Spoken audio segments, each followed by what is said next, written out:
Sometimes the best way to go live is not to go live at all. Just record it all in advance to your hard drive and upload it later.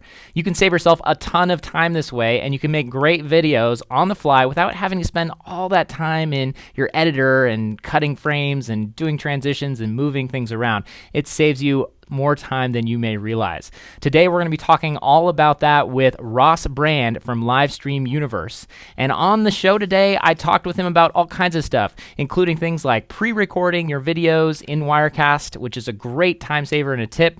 We talked about the advantages of working this way, how it helps not only save time, but also let you add things later. It also prepares your skill set for when you do need to go live, and that if you mess up, you can always just do another take. We also talked about keyboard shortcuts and how that can save you a lot of time in live workflows, just punching up the shots as you move along. And if you're interested at all in how to repurpose your content for podcasts or even re-record intros like we are doing right now for this YouTube video, we talked about that towards the end of the episode. So it's a great episode. I'm glad you're here. I'm glad you're watching on Wirecast's YouTube channel. And you can check us out live every Thursday at 2:30 p.m. Pacific time, both on our YouTube channel and on our Facebook page, and even on our Periscope account on Twitter. So check it out and stay tuned. This is going to be a fun episode.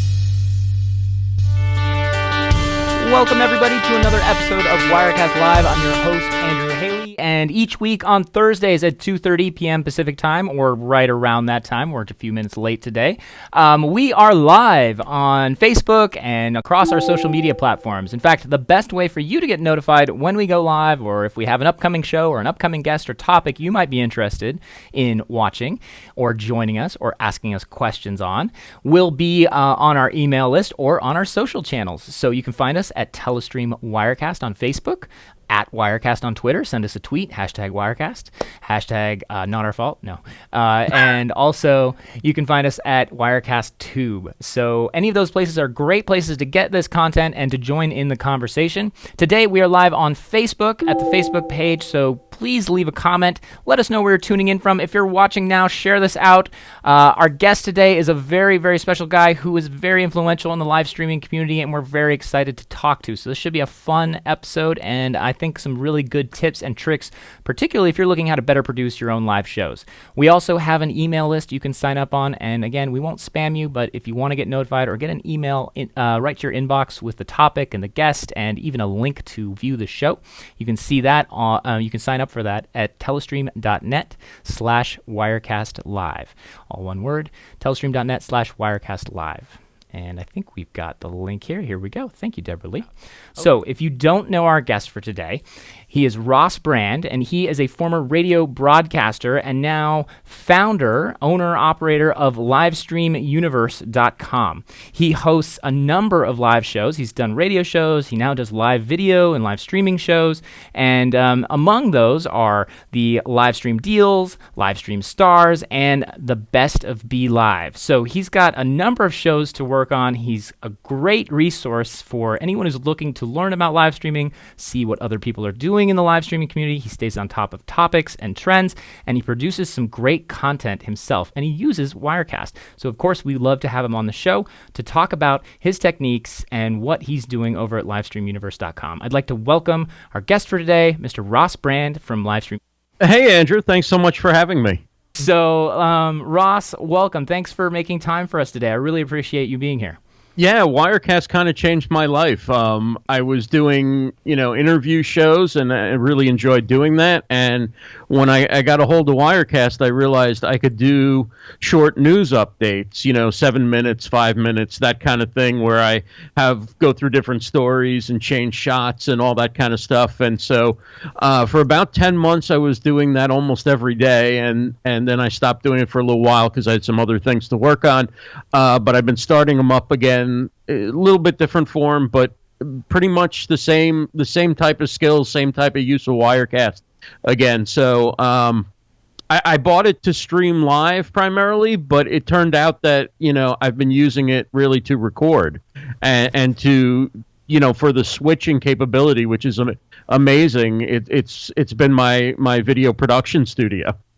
Yeah, you actually, so we're going to get into that. You produced a video, a behind-the-scenes video, just for us, and actually we'd love to post and share this, so we'll definitely get this video out there for people who want to see it. Maybe we can send out an email. If you're on the email list, we'll send out a link to it. So we'll preview that in a second, but before we do, did that surprise you? It's, people think of Wirecast as a live tool, but a lot of people don't realize that it doesn't have to be. It can be kind of a live to tape tool. It can record and produce your show and put it in the can, as they say, right, and then post it later. That's a really cool workflow. How did you get into that? What was the sort of eureka moment that you kind of started using it in that way? Well, the first time that I wanted to stream to Facebook Live with Wirecast, I thought, okay, I'll take something that I had recorded before, right, and just get familiar with changing shots and, all the different things that you can do with Wirecast. So basically I took a pretty plain video of a couple people, made, side-by-side shot and solo shots, and turned that into, more produced video. And when I was doing that, I realized, wow, I could take a bunch of different clips or a bunch of picture-in-picture scenes and do like a news report that, nobody really seems to be doing, sort of a TV guide or, daily news report on what's going on with live streaming. So that's kind of where I saw, okay, this could be a great thing to do. Okay, so there's a lot of advantages to working in this way, but before we get into kind of those advantages and why you might want to do it this way, let's actually show your video so people can see what we're talking about. So, we're all on the same page here. Now, before I show the video, I want to quickly just say I've got the comments now. That gave me a chance to kind of jump off screen and log in. And we've got Lutz joining us from Germany. Lutz, it's always great to see you. I'm going to butcher this name, but Biswaranhan Ray. Nice to see you. That's a tricky one. If you have a nickname, please put that in the chat, and I'll try to use that. I also want to say hi to Rob from Maine. Joanne, great to see you. Deb, thanks for joining us. Gus, nice wave. And Walter. And, another great name, Jonjo, and he's got some questions about how to use Wirecast. So all of you, thanks for joining us for today. This should be a fun conversation. Let's load up this video and that Ross, you so kindly produced for us. I can't wait to show this to people. Here we go. Hey gang, Ross Brand here. So I'm going to do an update so that you can see behind the scenes of how it all comes together. I'm producing it in Wirecast, and I'm going to record it in Wirecast. When I hit the record button in Wirecast, what I'm actually recording is what you would normally see posted to Facebook or YouTube or LinkedIn and embedded on the Livestream Universe website. Now, what I'm doing now is I'm recording my screen so you can see actually the production process, and I'm using ScreenFlow to do that. So this will just be a very brief update, but it'll give you an idea of how it's all kind of put together, how the sausage is made. So we're going to do this in just a second, in 3 and 2 and 1.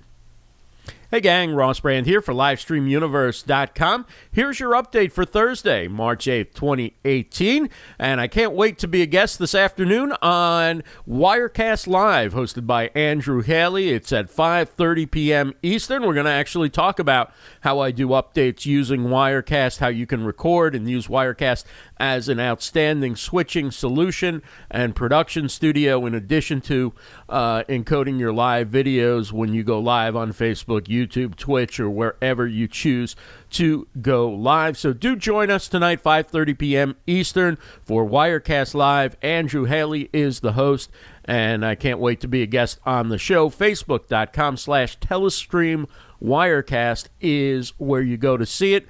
Facebook.com/Telestream Wirecast. And while we're talking about our good friends at Wirecast, they have a free trial. If you'd like to take a look at the software, try it out. It'll have a little watermark on it, but it'll give you an idea if it's something you can add to your workflow. Also, the program I'm using right now to record my screen, my desktop, that program's called ScreenFlow. It's a nice editor and screen recorder. So you can get a free trial of that as well. So for either Wirecast or ScreenFlow, free trials are available. Just head on over to livestreamuniverse.com/resources, livestreamuniverse.com/resources. And that is your update for Thursday, March 8th, 2018 for livestreamuniverse.com. I'm Ross Brand. Have a great day, everybody. Okay, so there's So that's kind of how it all comes together. That's how I do the updates. I use the cards to sort of trigger what I'm going to talk about. I try not to spend any time scripting anything. And then if I have some sound, some audio, video that somebody contributes, or a highlight from a show or something like that, I might use the editing program to drop that in. But otherwise, pretty much the update is done as though it's live, and I like the feel of the way that comes together and the ability to do it without having to split up each part and record it separately. I find it gives it a nicer flow. It's a little more natural, and it has a little more of that live energy. So that is it. Thanks so much for taking a look. Take care, everybody. Okay, so that's the real end of the video there, because it's kind of a video within a video. So, Ross, that was really well done. I mean, obviously appreciate, the topic was very germane to our show today. But, I noticed a couple things there. So you kind of prepped all the cards there of the topics that you wanted to bring on. You had a couple, cards already ready. I'm going to start with the topic. First, my camera with kind of your news update thing, and then you had a card for the first topic, and then you went to another card for sort of where people can get download the software, and then finally you kind of closed out with you sort of closing up the video, and then lastly you threw up your own sort of branding card. Is that kind of a standard update format for you? Yeah, I mean, like back when I was doing it in its sort of first iteration, there might have been like 12 or 14 cards that I would go through. I would literally go through like all these different shows that were on. And then sometimes I would do a news story and there'd be a couple cards in that. And then I also like to get some video or sound, and I will add that in afterwards. Because although you could use the playlist feature and you could play it within Wirecast, it's just easier to record around the cut and then add the cut in afterwards. Mm-hmm. Yeah. So I noticed that Bonnie's saying it's nice to keep it all in one place, and so I was thinking the same thing, because if I was having to do all that in an editor like ScreenFlow or a post editor, Premiere, whatever it is, you'd have to record all those video segments, and then you'd have to pretend to, you'd have to cut your audio or something. You'd have to pretend to bring in this graphic as if it was happening in the moment, and then you were all doing it in one place, but you aren't. So then you're kind of fitting these graphics in, moving your words around on the, kind of clipping them out to sort of make time. Maybe you're like, this is mistimed. I have to go back and re-record this little piece here. It's so nice to actually respond to what's on screen with your voice. Yeah, what I love about it too is that you can sort of naturally transition, just as if, say, you were doing a radio news report, right? So you basically you're going through it to keep it short and tight, right? So it's almost like a pause, and your vocal inflection sort of changes from one story to the next to signal, and that kind of thing's entirely lost when you're trying to piece.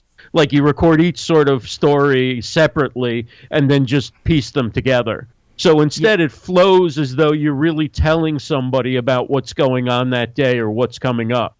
Your energy is appropriate throughout for the story and for what came before and after.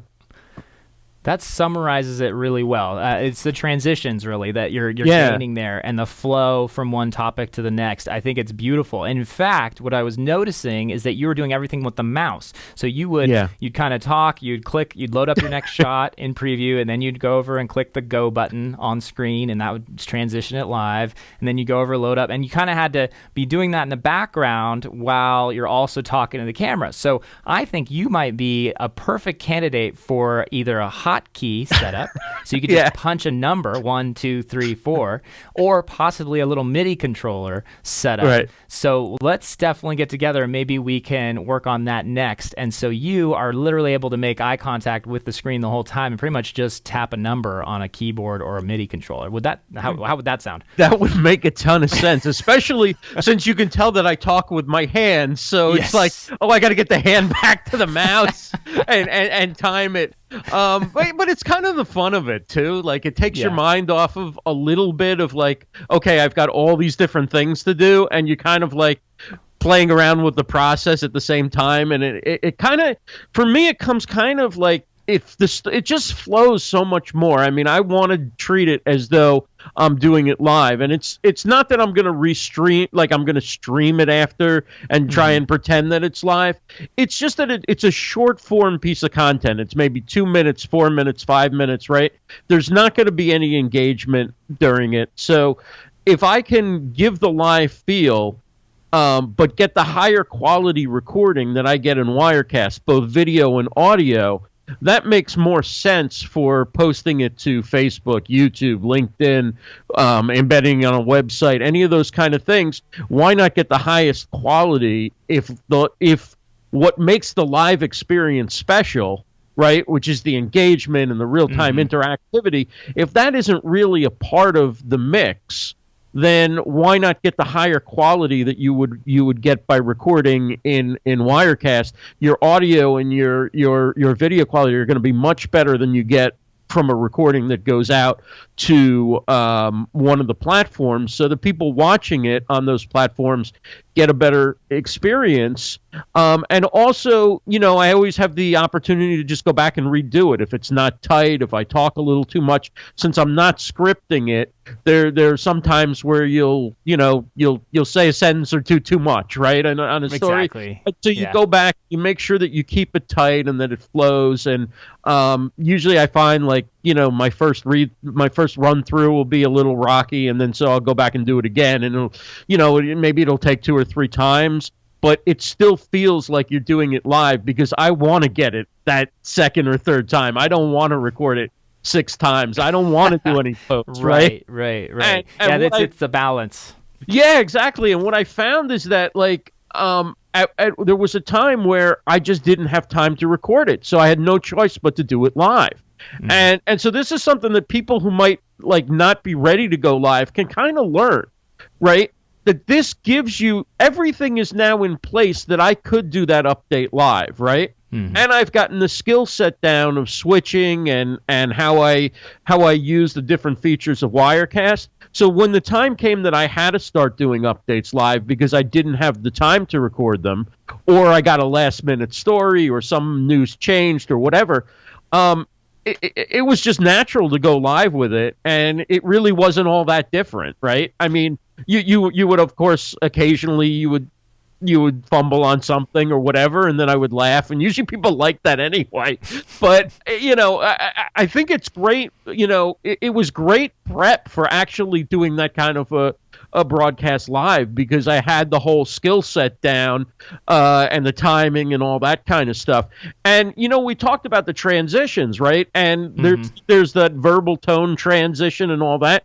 But the actual transitions, right, of how you use a crossfade or whatever you use to go from one story to the next, it's so much better when they're being done in real time than when you have to work that in and fit it in, and you don't want time it and get too much on each side, and where do you cut the audio and all that stuff. So you can't imagine the savings of time it is. And if you're not into doing post and things like that, to get a pretty, really high quality video and audio recording and not have to do a lot of post other than like I say, I might drop a video in. There have been times where I put a little music bed under it afterwards or something, or a little news sounder or something like that. But really, what I'm doing in Wirecast in 1 or 2 or 3 takes is the exact same thing I would do, like I say, if I were to do it live. And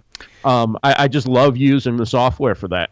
I think that is a great example and a great point. And in fact, we have Bonnie saying that she was just up late last night working in an editor, trying to get those little things timed and cut everything and all the transitions correct. And the fact that you can knock it out in 1 or 2 takes, that's a huge time saving. It really does save up people a lot of time. And so I think, and then I love your additional point that not only are you practicing for just saving yourself time and editing on the fly, creating these videos, but you are making a skill set that is useful, that's cross-purpose. It's useful for on-demand videos that you're shooting. Right. It's also useful for if you are in fact live and getting the advantages of the engagement. Because right now we get those comments from Bonnie or from Lutz, right. And actually Lutz, I noticed you immediately included on the keyboard shortcuts there as well. So he and I were both thinking the same thing there. And I'll have to learn that. Yeah, we're gonna have to, I think it will save you again a little more time and maybe help you flow a little better. Even better than you already are, because clearly you're very good at this. So that was my next question. So we talked about it saves you time. We talked about it helps you with your flow, your energy. The other advantage is that you can quickly do a retake or 2 if you just want to tighten it up. And then finally, it gives you the advantage of that if there is something that you want to throw in an editor and just add a clip or a movie file, or if you just want to add a little sound effect or just, chop something in that might make, again, your editing load is so much less. You basically have almost the whole show there ready to go. And you're just now in an editor, you're just popping in a couple things that actually make sense to do in post, right? Right. And I don't have the patience to sit down and type up a script. And so as I'm changing shots, I'm looking at the card and the card is cueing me in, and then I'm comfortable enough that I can pretty much know the story from looking at a few details on the card. And that's another skill set, because when I was in radio, if I did a really short form update like that, it would be scripted out word for word, and then maybe I'd ad lib something if I thought on the spot and it worked or whatever. But generally, you're scripting it and you're reading. And by not having to do that, that also for people who want to try that kind of thing, that kind of gets you, it's great preparation for when you're doing a live stream and your guest isn't able to get on camera, or something goes wrong and you have to fill time or whatever. You're kind of practiced at taking a piece of information or something and making something out of it. And so it's all these things that I'm doing with Wirecast are improving other things that I do when I live stream or record videos. But this is the fastest way I can imagine doing something like this.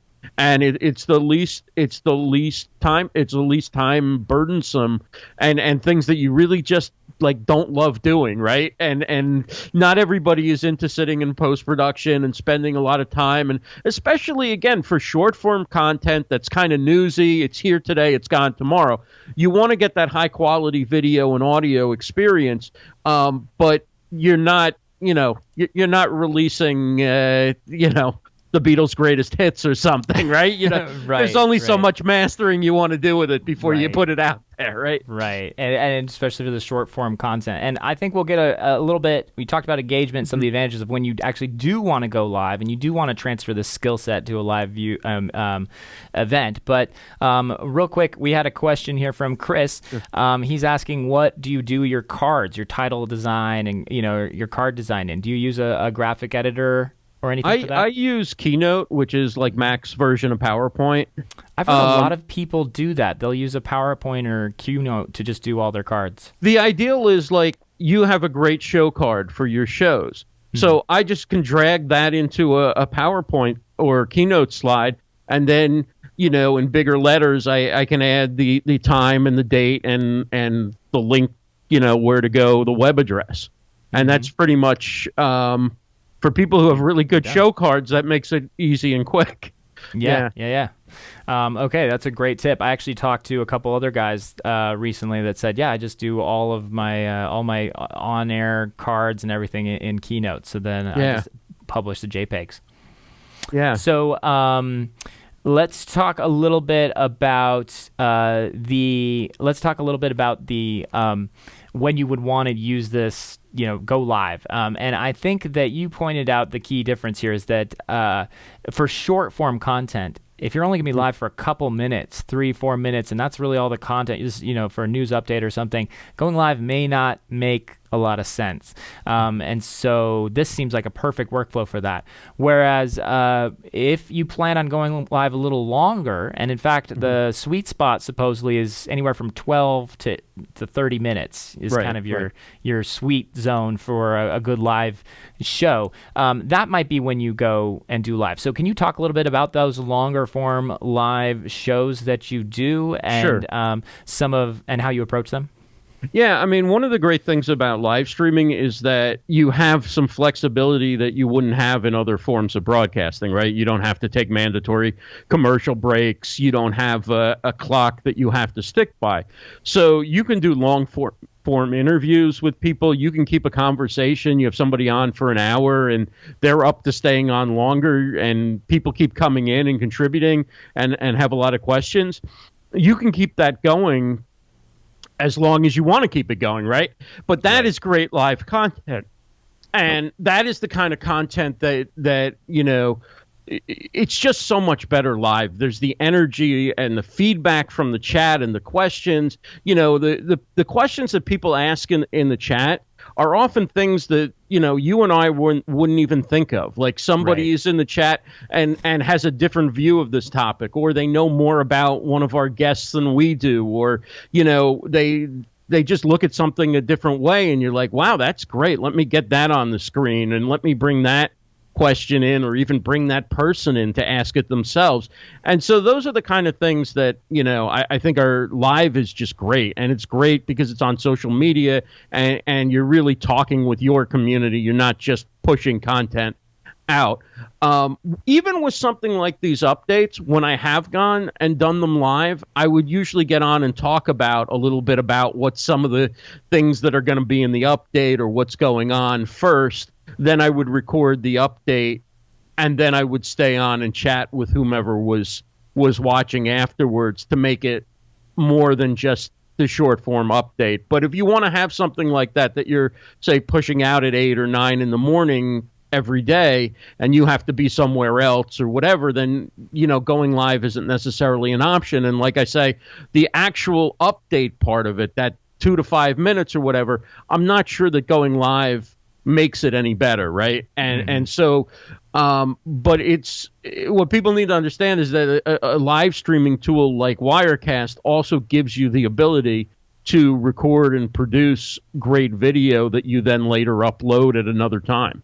Yeah, and I think the comments again, like Rob is saying, if he's filming a live event, even a long form live event, but the time slot's not good, he'll re-air that at a different time or something like that. So time delay, and then also you can bunch content, right? So you can knock out 3 or 4 or 5 of these for the week, and then all in a day, and then just schedule them or post them later. Obviously, news and current events kind of factor into that a little bit, but I mean, the other thing that I use Wirecast for is, let's say I do a live show, right?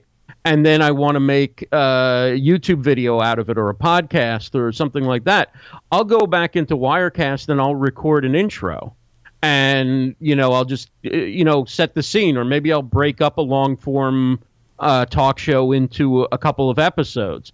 So I'll have an intro and an outro that I'll record, just sort of setting up what's going to be coming up and telling people where they can subscribe and that kind of thing. And so in Wirecast, I can add the topic, the episode, where to subscribe, all that kind of stuff. I can brand it the way I want to and have that key information in there, which it's just a huge help to be able to do that.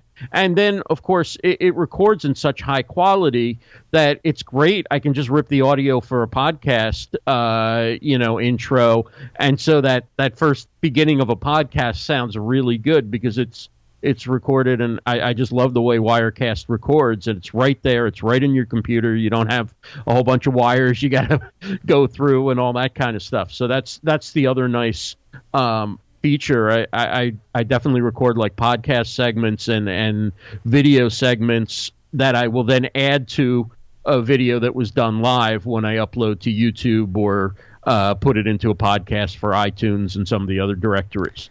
Interesting. So you'll actually clip out an interview or a big chunk of a podcast or something and say, I want to make this its own, I want to repurpose this content, right, or I want to make this its own video or its own topic, and now I'm just going to bookend it with an intro that I'll record in Wirecast. Is that what you're saying? Yeah, and even if it's a very long form and I put the whole thing up, right? There's that sort of 10 minutes where you may get into it or you may just be warming up and making small talk and all. Well, the YouTube video viewer isn't going to want to sit through that. So if you can say coming up on episode 35, I'm going to talk to Andrew about how we do updates or whatever, it's like, okay, that grabs them. So then when we make small talk about hotkeys and, how I talk with my hands and stuff like that, right?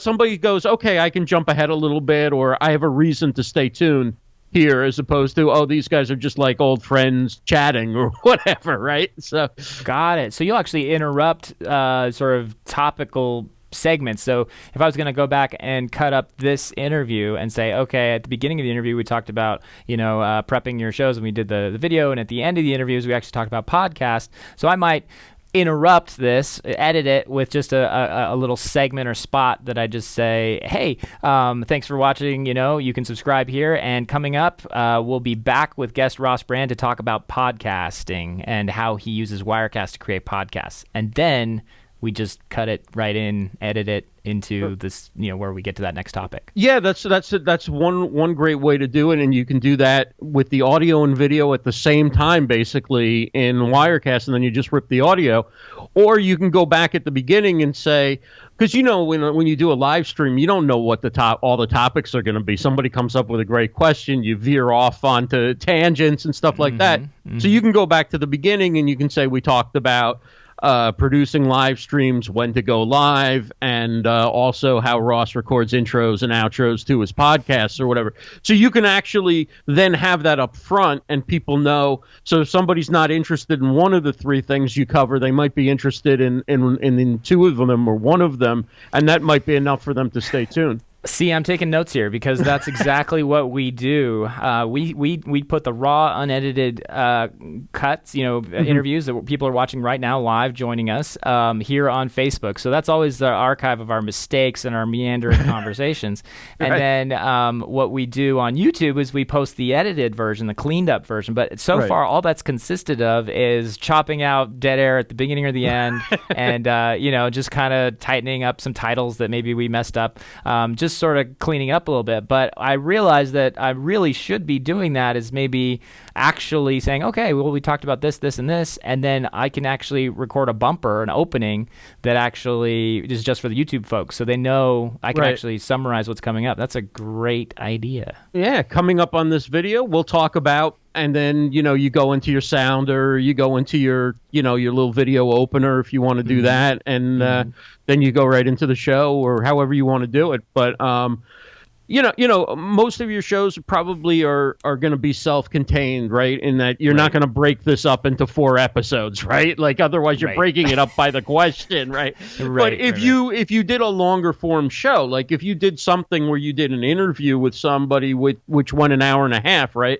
You could break it up into the 3 major topics, and then each one of those becomes a YouTube video and a podcast. And so then you can go in and you record your intro, and then if you have your intro video, you can pop that in and all that kind of thing. So there's a lot there's a lot you can do with repurposing content after the live stream using Wirecast as a foundation for recording a little bit that just kind of promotes what you're doing either at the beginning of a show or putting together, a little promo video or something like that, talking up what's coming up next or when the next show is or that kind of thing.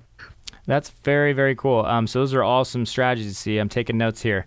Okay, well, I really, really appreciate those sort of the time. And so I know we're actually just about at where we like to wrap up our shows. I would love to keep talking to you more about this. But in the meantime, I want to let people know sort of where to find you and get plugged in with what you're doing. Can you briefly tell us, we'll throw up your contact card, maybe you can tell people where to reach out to you, and then what should they reach out to you for or about? Okay, so the website is livestreamuniverse.com. I mostly go live on Facebook. You can find me at facebook.com/livestreamuniverse. The YouTube channel is rossbrand.tv. Twitter is @irossbrand, and reach out to me about anything with live streaming, any questions you have, anything you might need help with, particularly from the broadcasting side. I can also help with the social media side, content, all that kind of good stuff. Feel free to reach out. Happy to help. I also have a podcast, Ross and Nez, which you can find on iTunes and at our website, rossandnez.com. There'll be about 100 different ways to subscribe there as well. Right. What's the podcast, kind of what are the topics you like to talk about there? We started out talking mostly about live streaming and social media and business, and now we're just branching into whatever we feel like talking about. So we could talk about sports one day, politics, whatever kind of we feel like talking about. Very cool. Very cool. Is this a full-time gig for you these days, Livestream Universe, or is it something you're doing on the side of your day job? It's a part-time gig, and then the rest of the time I do more business HR consulting. Got it. Yeah. Now, and Ross, hopefully one day those worlds will come together, they right? will. I think they're already beginning to merge a little bit. Businesses will all want to be live streaming. And, we're seeing that. I think the wave is coming and is already here in some cases. So I want to, if you guys have any last questions for Ross, please type those in on the Facebook chat. I will get those to you. And again, if you're watching the on-demand version, just reach out to him on his channels at iRossBrand on Twitter, or just email him at his email list there. And then Ross, where I'd like to post this video that we played during the beginning of the top of the episode. So where would be a good place to send people for that? Are you going to post it on your website? Should we put it on YouTube channels? What do you want to do that? Yeah, you can post it however you want to post it, and if you'd like me to post it on my channels, I can do that as well, or I can share them from yours. I'm happy to do whatever you feel is best for the show. It's been wonderful being on, and I look forward to continuing the conversation off air. I do too. And Ross, last question here for you. I like to do this once in a while. Tell us what's on your bookshelf there in the background. What are some books that you've got currently? What does Ross Brand have in his reading library there? So I have some books from grad school, like HR books. Very exciting, very exciting stuff. We've got... we've got human resource management, corporate finance, like things that you're just going to pull out for a day at the beach. Right. You've chosen to have those within arm's reach. So those must be, we do have like Crush It by Gary Vaynerchuk. There you go. So we got some, the manager's legal handbook. Yeah. Stuff that you rock and roll with. Nice. Employment law guy. So yeah, you could really have a good time here with some fun reading. Those are some page turners, but yeah, I can't wait. So Ross, it's been great to talk to you. This was a really helpful information, and I just wanted to do a shout out to Dave, Bonnie. Thanks so much for the comments. You had some great questions. Rob is asking the best short key controller, and Rob, I don't necessarily have an answer for you. There's a few out there. The Wirecast works with 3 of them that are actually you can find in the preferences, and we have some videos on the resources, and there's some more controllers coming. So stay tuned. But right now there's 3 MIDI controllers, or you can just create a little, put tape on a little Bluetooth keyboard and just do 1, 2, 3, 4 on a Bluetooth keyboard or something like that. So there's multiple ways to do that. Lutz, thanks for for watching, everybody. Ross, thank you for your time. And folks, reach out to him if you have any questions about live streaming and you want to get involved in the live streaming universe. And we will definitely have you on again. I would love to talk more about repurposing content Awesome. and getting into that a bit. So Thank we will you, have Andrew. you on again soon. Yeah, my pleasure. We'll talk to you again. So that was Ross Brand from Livestream Universe. Great guy, super nice fellow, and you can see that he's just got a lot of experience in media production, live video broadcasting, and he's come up with some very cool techniques and tools. And I think what we'll do with the video that he showed, which I think is just a helpful video for people to kind of see how he does it, we will post that on our YouTube channel, and we will also, I'm sure Ross will post that at livestreamuniverse.com. So, and you can interact with him and ask him more questions about that. So we will see you guys again. This is going to be a bit of a busy month. I'm out next week. We are going to be, I'm going to be out at the STN conference.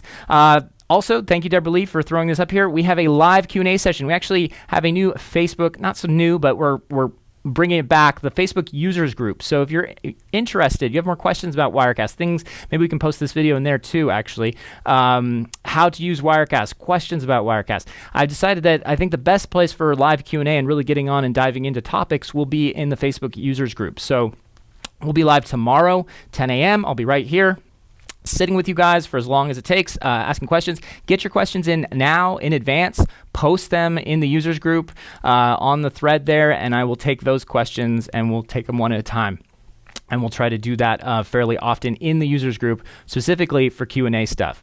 And then, of course, you can subscribe if you haven't already. Many of you already know where to find us on the social medias. Telestream Wirecast on Facebook, Wirecast at Twitter, and at Wirecast and WirecastTube on YouTube. You can also subscribe to the email list if you haven't already. Great place to get emails and get updates if you're more of an email person and don't like to keep on track of your social media updates. And then, of course, thanks to the rest of you for tuning in, and thanks to our technology partners. We like to thank them every time we do a show because we couldn't do it without them. We deal with the likes of PTZ Optics, HAA, Blackmagic, New Blue. We deal with, we have a teleprompter from Prompter People.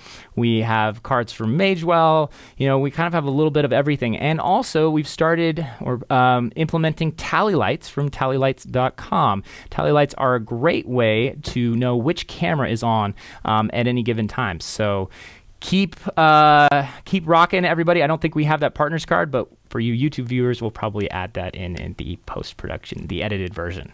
All right. So that's it, I think, for this show. And upcoming, like I said, this is going to be a busy month. I think what we'll be doing is having some, there may not be a live show every Thursday this month because we're getting ready for NAB, getting ready for some big announcements. I will try to go live sort of off the cuff and also do some Q&A in the live users group, and we will keep you notified. And so just stay tuned. We'll post it on social media if there's going to be a show. We're also going to post it we'll send you an email and let you know what the schedule is and when we have guests on what the topics are. But either way, I will definitely see you soon, and thanks for watching. And this has been another episode of Wirecast Live. Really appreciate you guys, and we'll see you next time.